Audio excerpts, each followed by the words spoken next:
అందరికీ మరణత. ఈరోజు దేవుడు మనకు అనుగ్రహిస్తున్న శ్రేష్టమైన వాగ్దానము.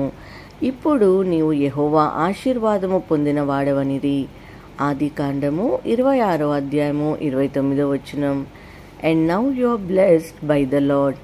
Genesis chapter 26 verse 29.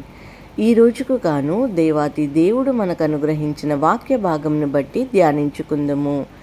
ప్రభునందు ప్రియమైన సహోదరి సహోదరులారా, దేవుని చేత ఆశీర్వదింపబడుట ఎంతో గొప్ప విషయము. ఆయన ఆశీర్వదించగా ఎవ్వరూ ఆ ఆశీర్వాదమును శాపముగా మార్చలేరు. అది ఏ మనుషులు తరము కాదు. ఈ విషయాన్ని ఈరోజు లేఖన భాగము మనకు తెలియచేయుచున్నది. సర్వసాధారణంగా ఈ లోకంలో ఉన్న మనుషులు స్వార్థపరులుగాను ద్వేషపరులుగాను కలవారుగాను ఉంటారు. ఒక వ్యక్తి ఎదుగుతున్నప్పుడు తోటివారు అతని ఎదుగుదలను చూసి ఓర్వలేరు, తట్టుకోలేరు. ఒకవేళ బయటకు వారు చెప్పుకోకపోయినా హృదయములో అయినా అనుకుంటారు, మేము ఏమి చేసినా కలిసి రావడం లేదు, ఇతను ఏమి చేసినా కలిసి వస్తుంది, మంచిగా సంపాదిస్తున్నారు, అభివృద్ధి పొందుతున్నారు, ఎలాగైనా వారి అభివృద్ధిని వారి సంపదను ఆపాలి, వారిని తగ్గించాలి అని అనుకుంటారు.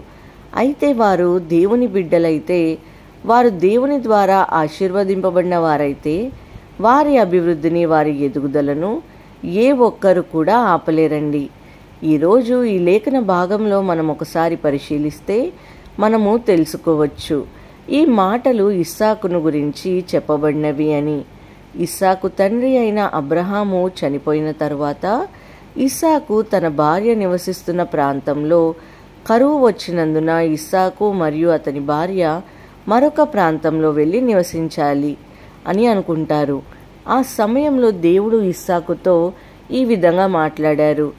నీవు ఐగుప్తులోకి వెళ్ళక నేను నీతో చెప్పు దేశమునందు నివసించుము, ఈ దేశమునందు పరవాసివై ఉండుము, నేను నీకు తోడయుండి నేను నిన్ను ఆశీర్వదించును. దేవుడు మరొక ప్రాముఖ్యమైన మాటను కూడా ఇస్తున్నాడు, తెలియచేశాడు. అదేమిటంటే, అబ్రహాము నా మాట విని నేను విధించిన దానిని, నా ఆజ్ఞలను, నా కట్టడలను, నా నియమములను గైకొనును అని చెప్పెను. ఈ విధంగా దేవుడు ఇస్సాకుకు ప్రత్యక్షపరచుకొనుచు తరువాత ఇస్సాకు దేవుడు చెప్పిన గేరారు అనే దేశంలోనే నివసించారు. బహుశా ఇస్సాకు ఐగుప్తు వెళ్దాము అనుకుని ఉండవచ్చు, కానీ మేరకు గేరారులోని ఇస్సాకు మరియు అతని భార్య రిబ్కా కాపురం ఉంటున్నారు.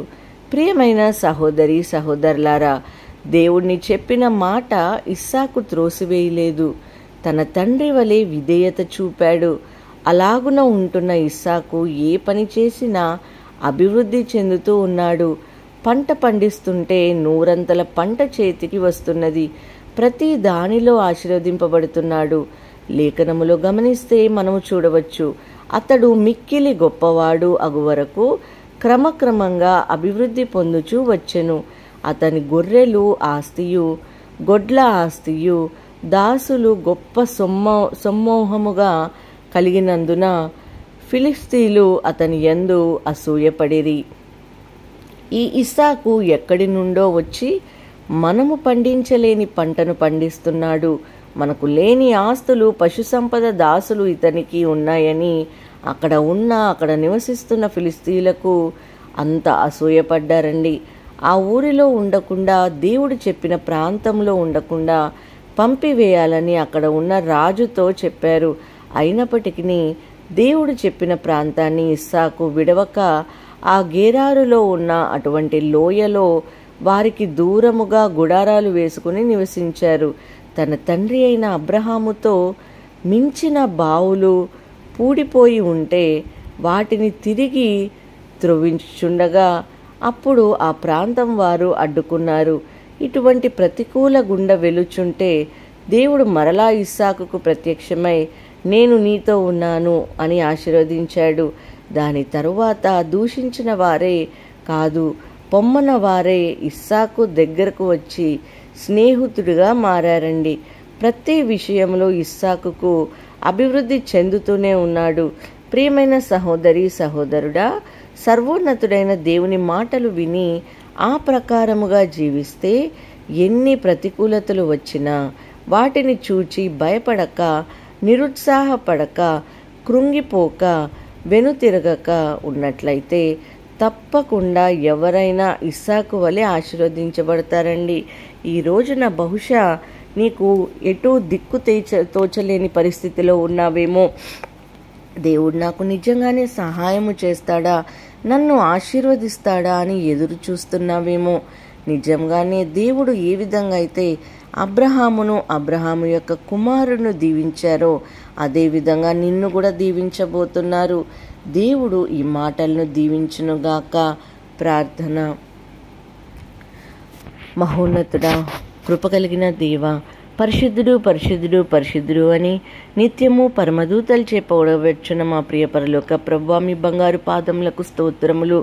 యేసయ్యా, ఈ ఉదయకాల సమయంలో, ఈ పరిశుద్ధ సమయంలో తండ్రి, మేము ప్రభువా మీ చెంత చేరి ఉన్నాము. ప్రభువా, ఈ ప్రార్థనలో ఏకీభవిస్తున్న ప్రతి ఒక్క కుటుంబాన్ని దర్శించండి, జ్ఞాపకం చేసుకోమని వేడుకొంచున్నాము. అవును యేసయ్యా, ఇస్సాకు గారు నా ప్రభా, అబ్రహాము గారు తండ్రి, యేసయ్యా ఏ విధంగా అయితే మీ మాటకు లోబడి ప్రభువా వెను తిరగకుండా తండ్రి, ఎదురు చెప్పకుండా ప్రభువా మీ మాటకు లోబడి ముందుకు సాగారో ఎంతగానో దీవించబడ్డారు ప్రభు. అదే విధముగా ప్రభువా ఈ యొక్క వాక్యము వింటూ ప్రార్థన చేసుకుంటున్న ప్రతి ఒక్కరిని కూడా నా ప్రభ దీవించండి, వారి ప్రార్థనలు ఆలకించమని వేడుకొంచున్నాము. ఈరోజు మేము చేసే ప్రతి పనిలో ఉండి ముందు నడిపించమని యేసు నామములో అడిగి వేడుకొంచున్నాం. ఆమేన్.